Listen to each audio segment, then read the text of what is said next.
The Beatles songs. What is their true origin? Hello, and welcome back to my channel. Those of you who are familiar with my backstory may know that I am a music teacher, and I have been since I graduated in the year 2000. 25 plus years ago, when I was a music student, one of the projects I had to do was a study of the Beatles songs. When I completed that module, I was left with the distinct impression that there were a lot of anomalies in the Beatles songs, that there were too many advanced ideas to be there by accident for a band who apparently had no formal training in music. Even when I was 14 and I took my grade 8 in piano, I thought the Beatles' music was frankly too good to be true, and I really wondered what was up. Of course, back then, I did not know about PID in the way that I do now. Some of you may remember me talking about this subject when I was interviewed by Mike Williams on his Sage of Quay channels. Now I know that the Beatles project was a psyop. I'm going to go back to the Beatles songs and study them to see if we can find extra details that I could not pick out before I knew about PID, with perhaps the mind to work out who wrote the songs, who performed them, were they performed and written by professionals with the Beatles vocals added on top, were any of the songs actually genuinely by the Beatles? In this introductory video to this new series, I'm going to look at all the occasions in memoirs that we get told information about the early Beatles albums and their origins. I'm also going to look at a few other sources. So let's begin. So first of all, let's have a look at the backstory that led to the Beatles psyop in the first place. On page 164 of Memoirs, we have this. Rothschild's Committee of 300 commissioned the Tavistock Institute of Human Relations to apply mass mind control techniques for social conditioning that would break down all cultural and societal structures and rebuild them according to the NWO's agendas. The Snitch, introduced as John Coleman, was the first to go public with the Beatles' Tavistock project. He revealed that Tavistock directed Stanford Research to undertake the work under the direction of Professor Willis Harman.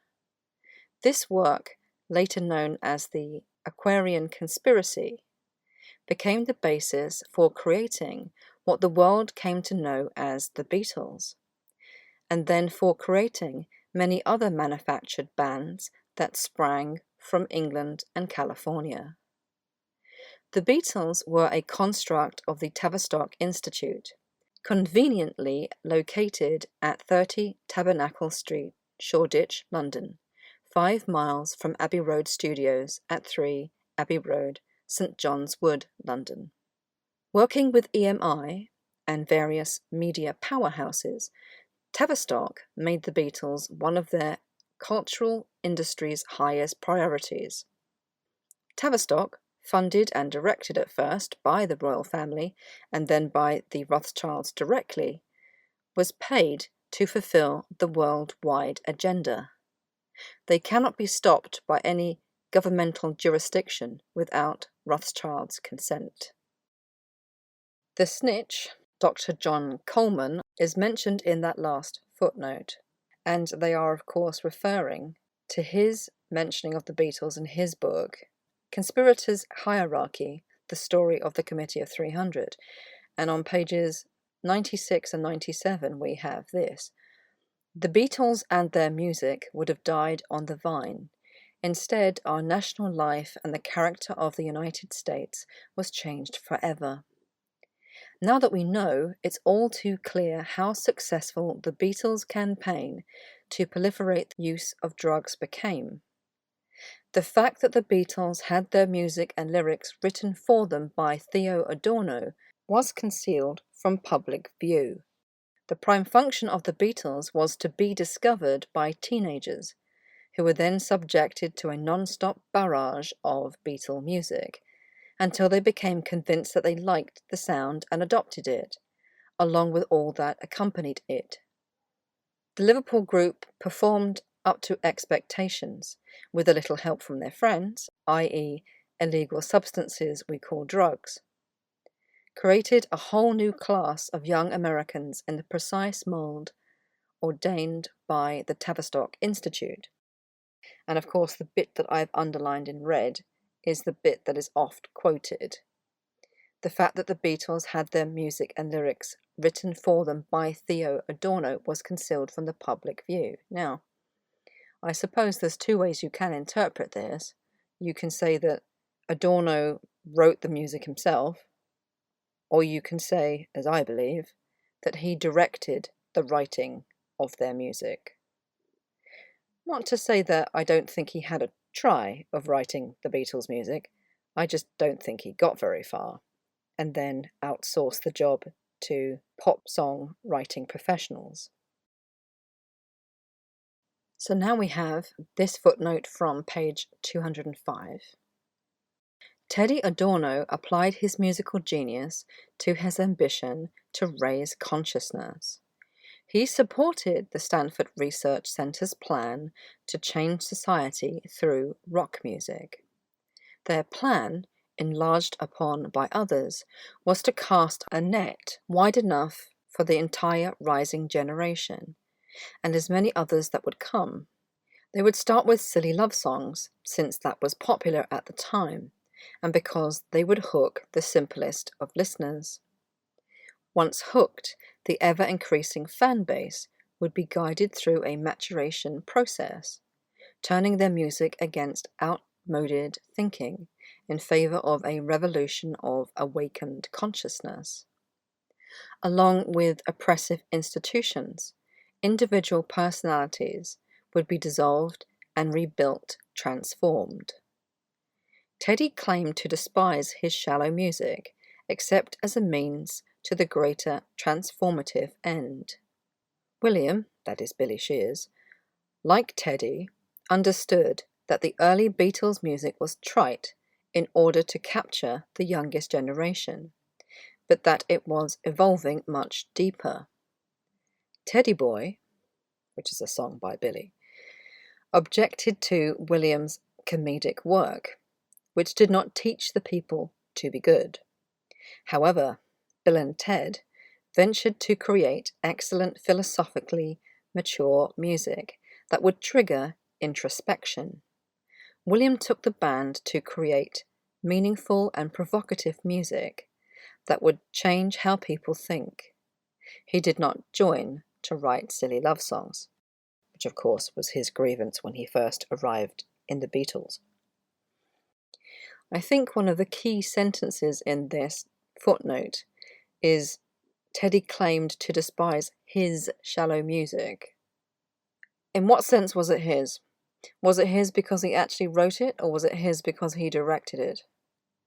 And by directed it, I mean perhaps he was in a directorial position whereby he could actually dictate what was to be included in a song, or maybe he could veto sections of a song and request that they were rewritten.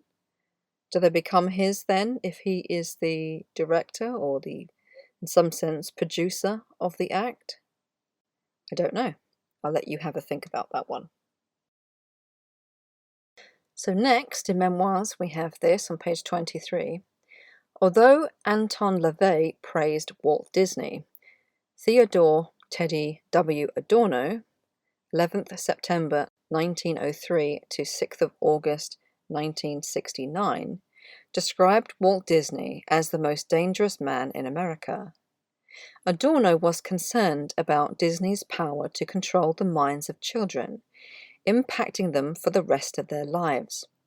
Adorno would prefer to teach consciousness over mindless entertainment, laced with subliminal messages, so they're telling you what Disney's all about. On the other hand, those who can be offended by Disney can be offended by anyone.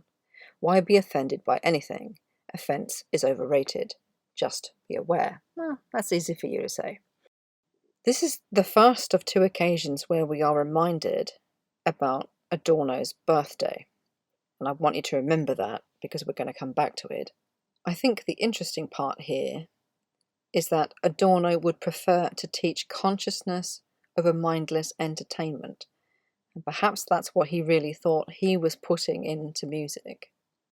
Also, this footnote sort of illustrates for me, in some small way, that the cabal is really made up of disparate groups that work together for a common goal. And each of those groups has something to gain from achieving that goal, but they might not all have the same motivation. Adorno may have been an agent of societal change. He may have wanted cultural change, but that doesn't necessarily mean that he is an occultist. Other groups were full of occultists. Other groups are simply being blackmailed. Other groups may have just been in it for the money. It could have been very different for each group involved. So this is from page 75 of Memoirs, and it's from a longer footnote talking about the production of the Beatles' first singles. I'm cutting halfway through here. On the 4th of September, the band returned to EMI. They rehearsed for 3 hours in the afternoon with Ron Richards in Studio 3. Ron taught them 5 new songs, including Love Me Do and Please Please Me, which were their singles. Afterward, George, that's George Martin, took them to dinner and then returned them to Ron for their recording session scheduled from 7 to 10. Struggling, it lasted until 11:15. Before going home that night, George Martin and Norman Smith mixed and cut acetates of How Do You Do It and Love Me Do. In the morning, George and Brian, that's Brian Epstein, listened together to the acetates. The vocals were weak, the guitars lacked precision, the inventive drumming was distracting, and How Do You Do It could not measure up to the demo. That's the demo that was provided to the band by the Dave Clark 5 in order for the Beatles to learn how to play the song. Now I'm going to pause there for a second. So they're saying that this recording was a poor performance from the Beatles, but as I tried to demonstrate in a previous video when I was talking about the Decca demo and some other early recordings by the Beatles, that it's equally true that the recordings were not of good quality, despite the fact that they were being made by professionals in a professional studio. Both the Decca demo and the early EMI recordings of the Beatles are, to be honest, pretty mediocre attempts to capture the band's sound. And this is a point that gets overlooked. The Beatles may not have been all of that, but the technical staff at 2, not 1, but 2 professional studios also weren't up to the task either.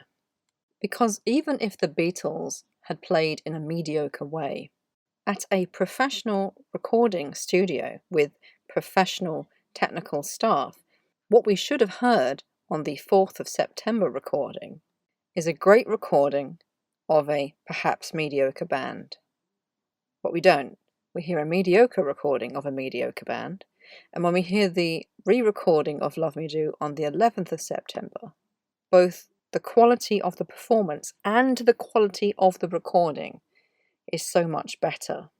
The reasons for why that happened we'll discuss later, but I found it very interesting that the technical team seemed to equally be learning on the job.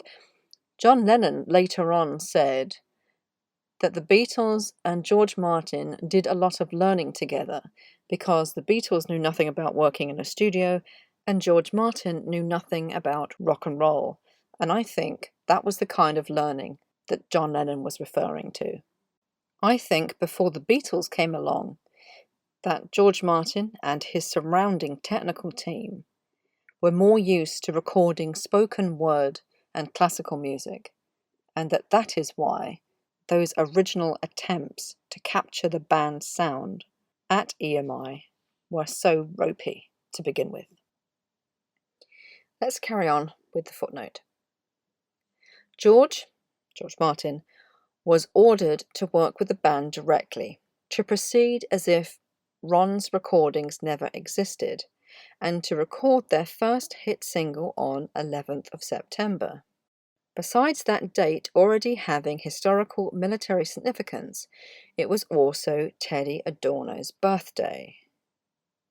So again, we're being reminded of his birthday, and was exactly 1 month before the opening of the Second Vatican Council, giving the Beatles a 1-month head start, because of course they're at war with Christianity.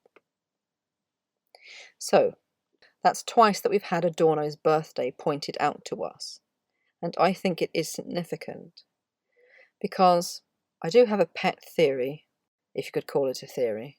It's a gut feeling, really, and I'll share it with you, and it might be nonsense, but you tell me what you think. I think Adorno did try to write some music for the Beatles, and I think one of his efforts may in fact have been Love Me Do, and I'll explain why when I do my analysis of it. But for now, let's just say it's a bizarre blend of very simple, very naive writing with some frankly bizarre advanced techniques thrown in at random. And to me, it gave me the impression of being a song that was written by someone who had formal training, trying to sound as dumbed down and naive and innocent as possible. It didn't sound like someone who was actually clueless. It sounded like someone who was pretending to be clueless. And of course, that becomes their first single, recorded on the 11th of September, which is Adorno's birthday.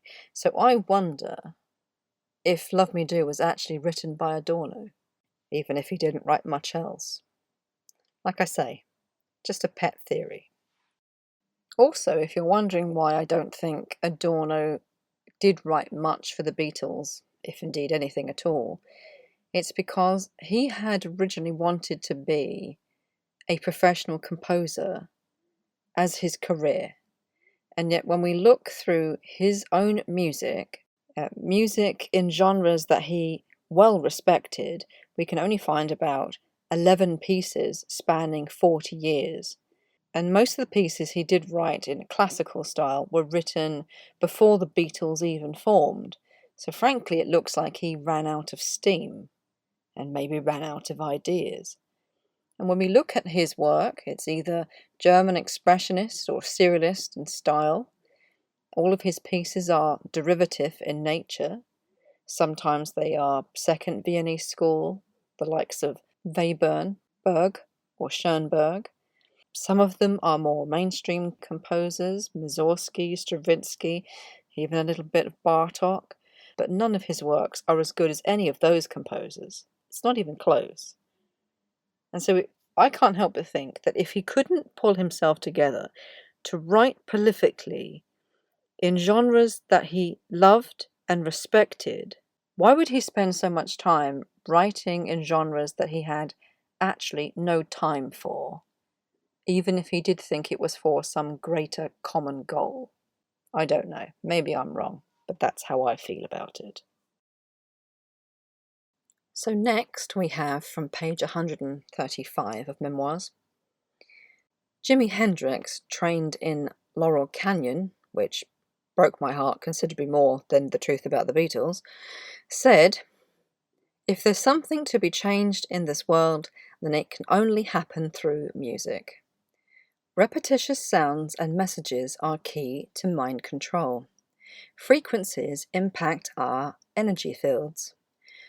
Rhythm directs brainwave, pulse, and mood, which impacts hormone levels.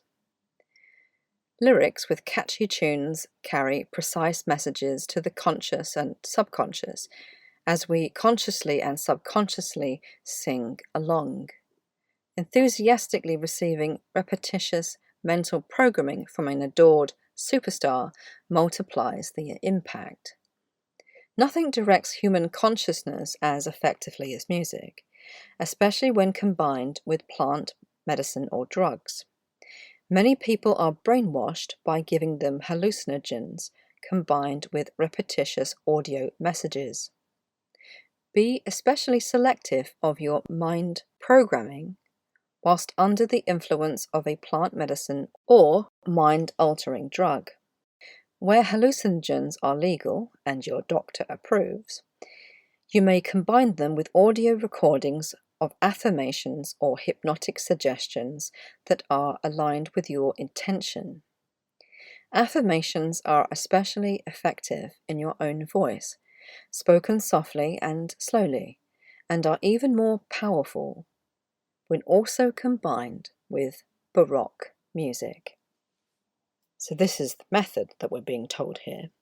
But the most important line for me is the last one about Baroque music. When I analysed the Beatles songs, one of the things that I kept saying to myself was, this idea that I've isolated in this song is an idea that I would more closely associate with Baroque music. I found myself saying that an awful lot. Sometimes I found myself saying it about the Renaissance instead, which is even earlier. But mostly I found myself saying, this is an idea I would more associate with the Baroque. What's it doing in a early 60s pop tune? So maybe the techniques from the Baroque were deliberately being used in the Beatles songs because they're more effective with regards to mind control programming. It doesn't surprise me, of course, that Baroque music is effective in this way because it's very complicated in all sorts of ways. Melody, harmony, rhythm, form, texture, all sorts of ways. You've got lots of different ideas being woven together in a seamless manner. And the brain has to work really hard when it's listening to Baroque music in order to really take it all in and understand it. So it doesn't surprise me when it takes up so much of your focus, even when you're listening to it consciously, that it would be effective in mind control programming. So that's very interesting, and you're going to hear me talk about Baroque music as we go into the analysis of the Beatles songs. You're going to hear me say that quite a lot. So here from page 127 of Memoirs, we have this. When contracting the Beatles with EMI, George Martin attempted to explain to John and Paul that they would become a famous writing team, greater than Rodgers and Hammerstein. When John corrected him, saying that they practically never play their own material, Martin said, "Mark my words, Lennon and McCartney will be the most famous writing team in the world." I think the key part is what John says. They practically never play their own material.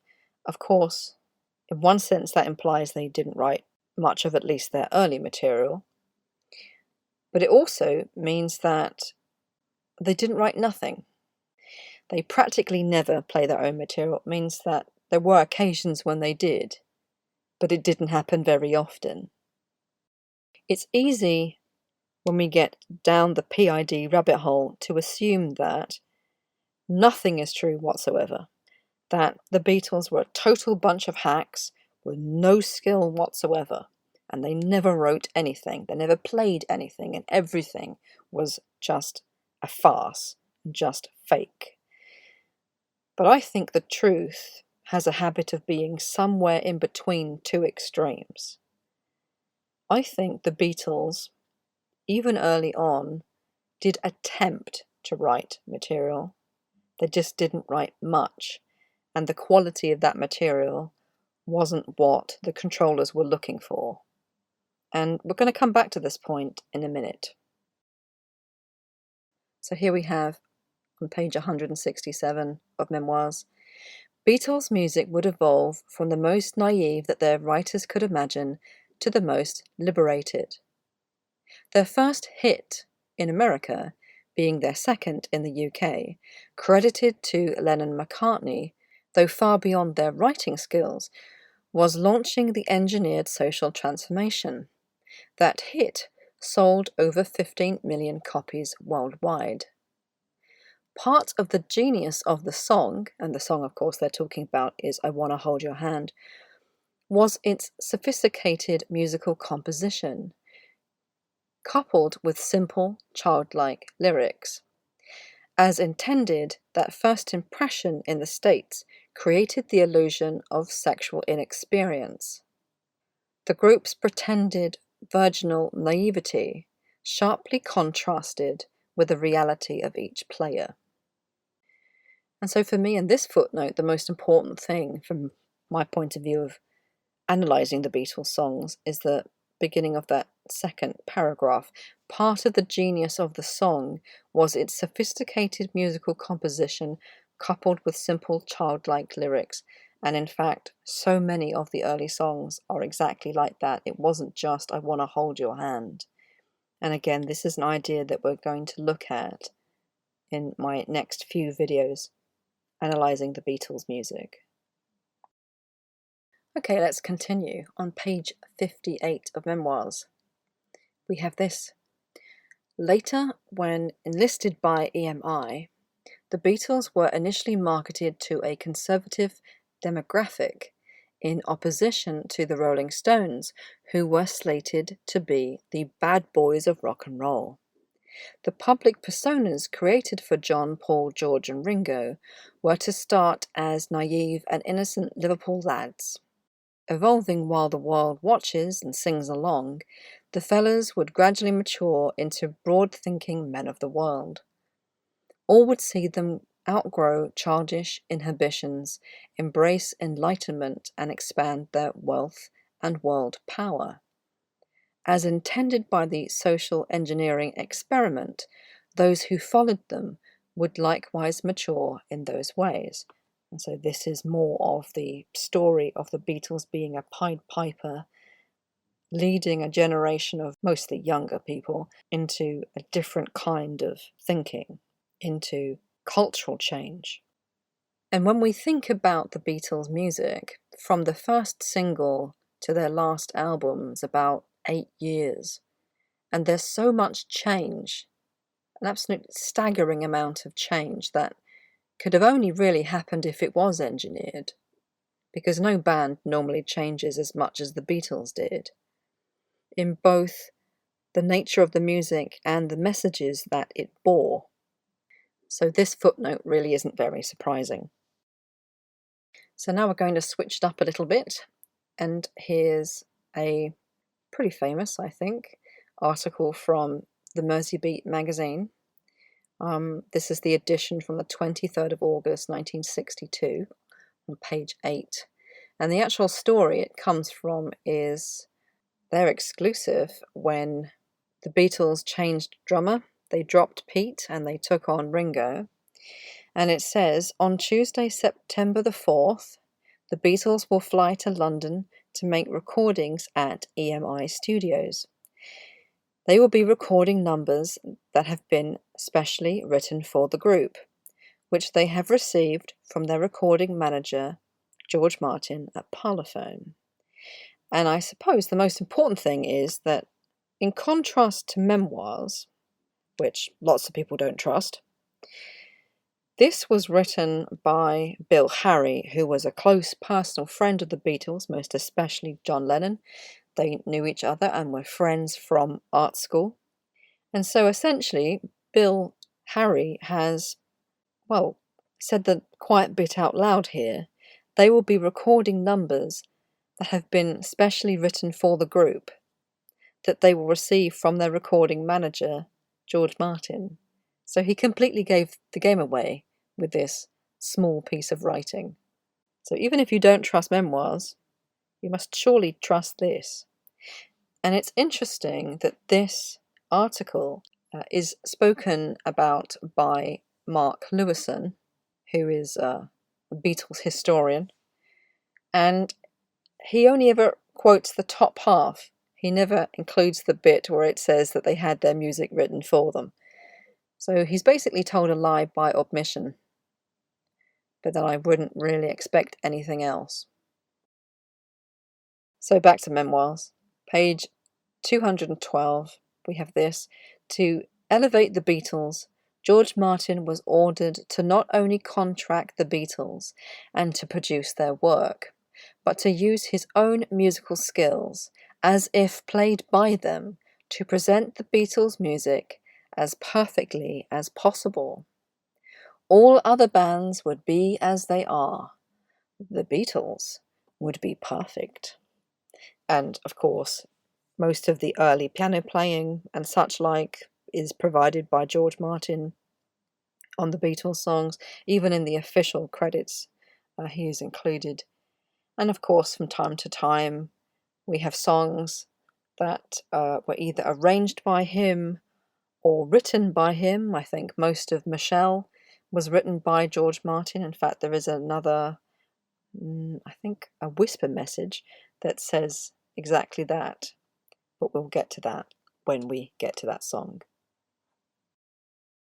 So here from page 124 of Memoirs: when George Martin signed on the Beatles, he appreciated their wit and voices.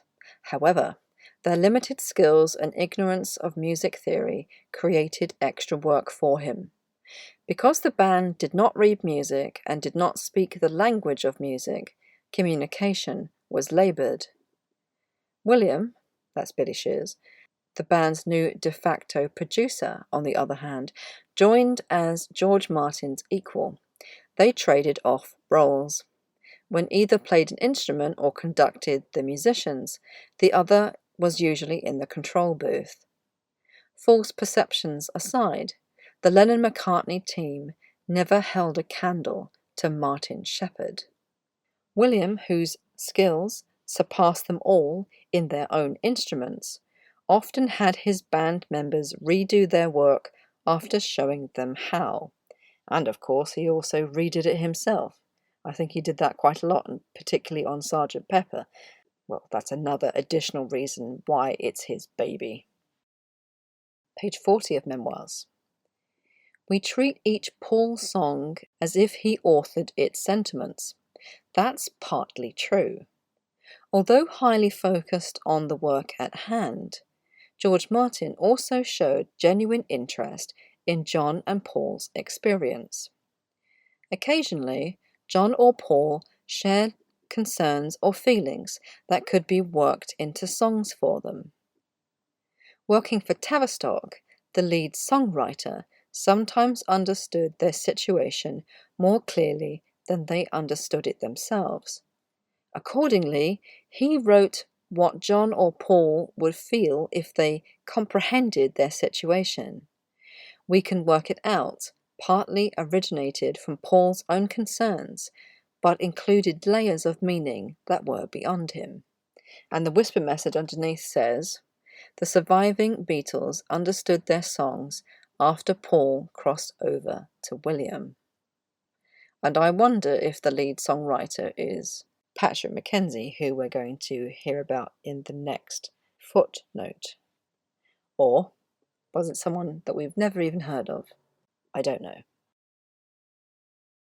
Page 190 of Memoirs. To prevent people from suspecting that Mackenzie, from the song Eleanor Rigby, refers to the ghostwriter Patrick Mackenzie, William created a story to show how Paul came up with that name. As his story goes, Paul looked up McCartney in a phone book and scanned down. When he found Mackenzie, which sounds similar, he replaced McCartney. So here we're being given the name of maybe a lead ghostwriter for the Beatles. And underneath in the whisper message it says, who wrote Eleanor Rigby? John says that he wrote most of the lyrics after the first verse. But that doesn't make any sense to me, because those lyrics only make sense if you know that Paul is going to die, and one would hope that he didn't know Paul was going to die before he actually did. Something to think about. Page 268 of Memoirs. Besides the examples in this chapter, Donovan also assisted with other Beatles songs.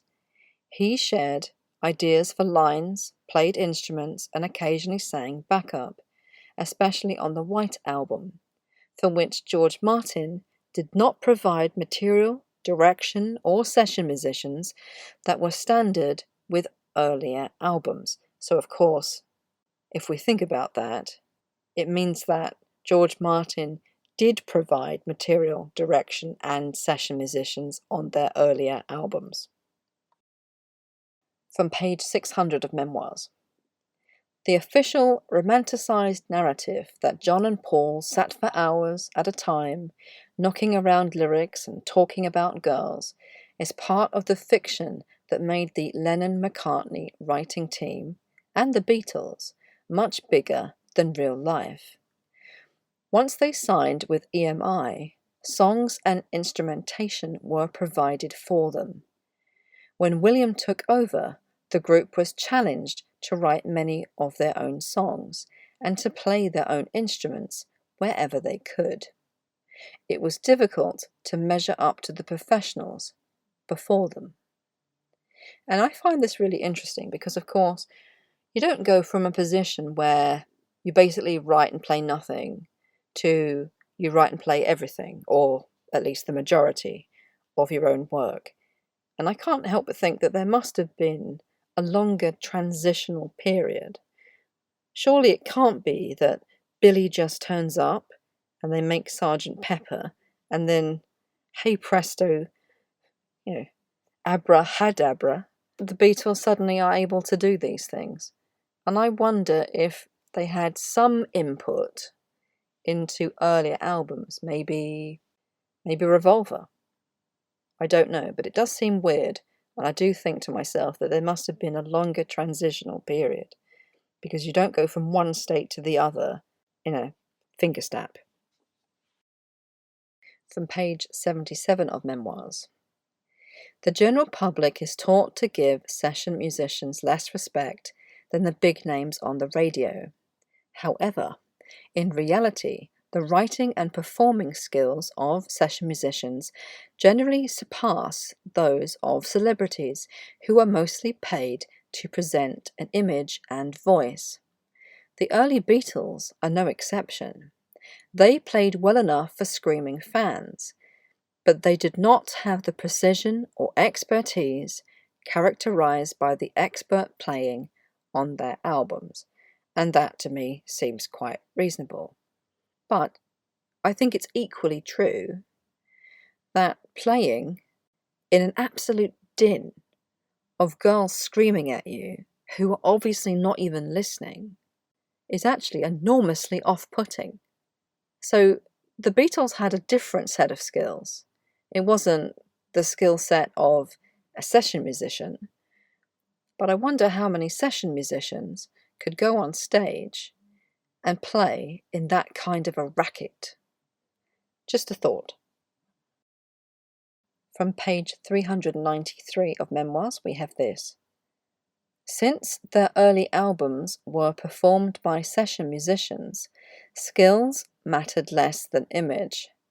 The band only had to play well enough for live performances, which were, by design, overpowered by screaming fans. And so again, this is the same point. They played well enough to play live, but they didn't play well enough to play in an album.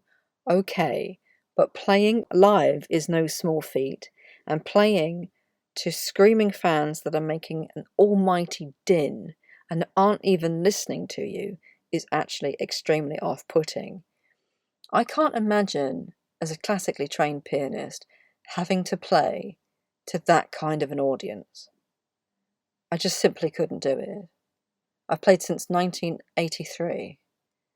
I just simply couldn't do it.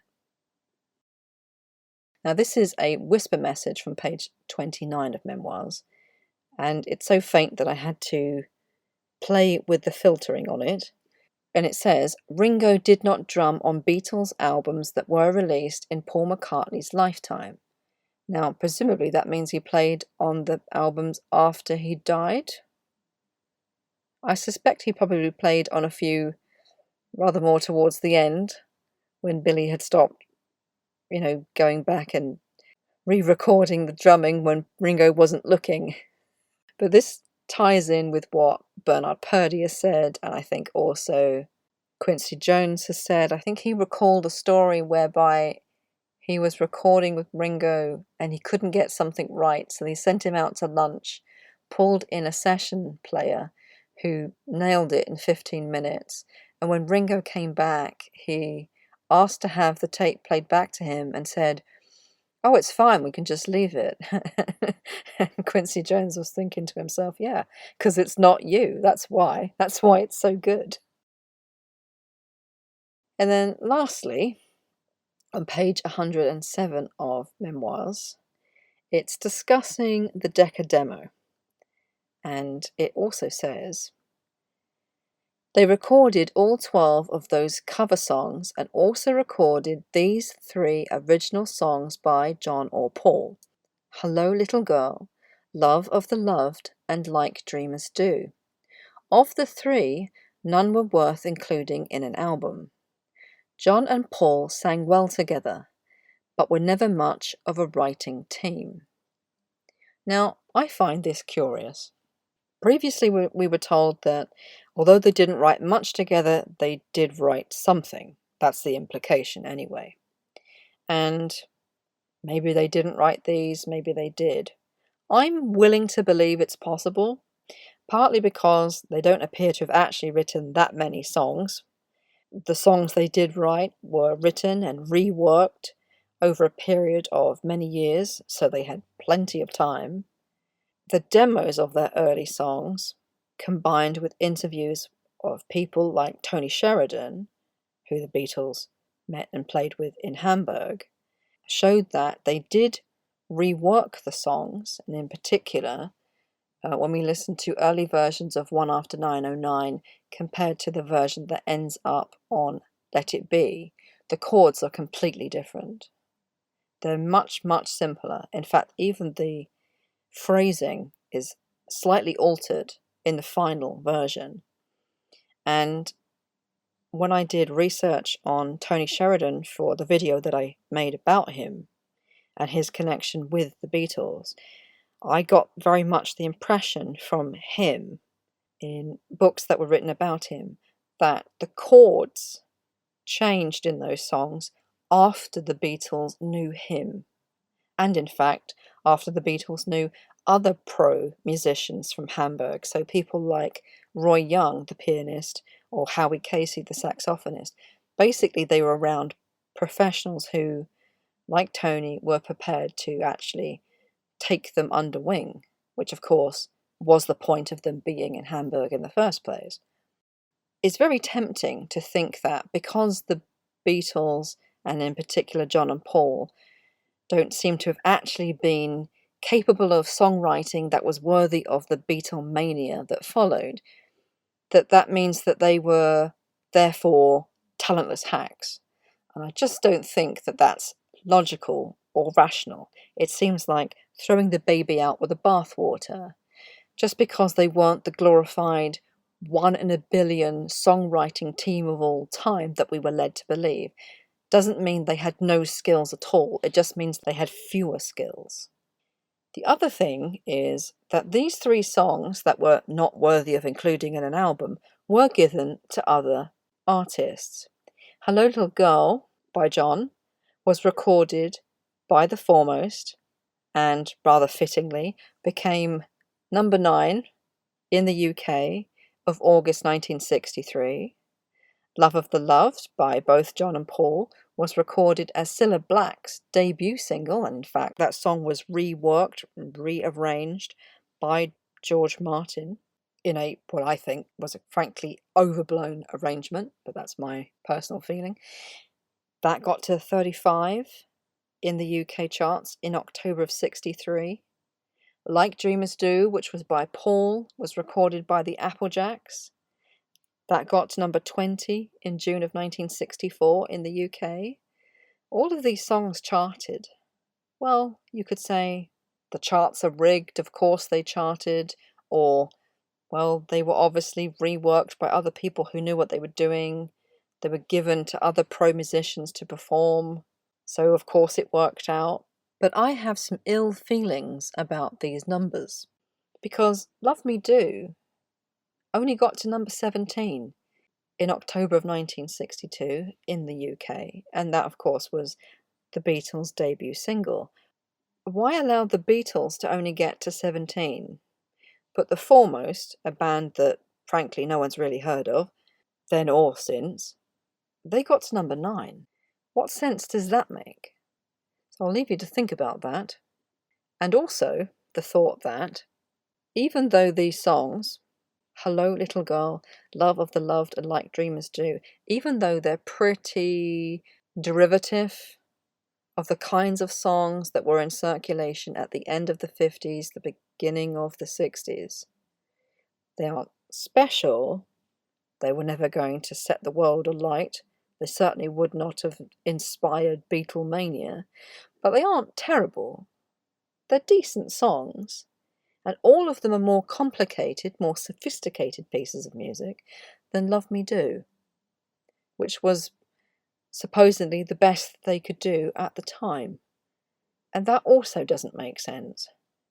Why did they pick Love Me Do, supposedly by the Beatles, when they had these 3 songs that were more sophisticated, and Hello Little Girl actually did better in the charts than Love Me Do? You see? More and more anomalies. Anyway, I'm going to leave it there.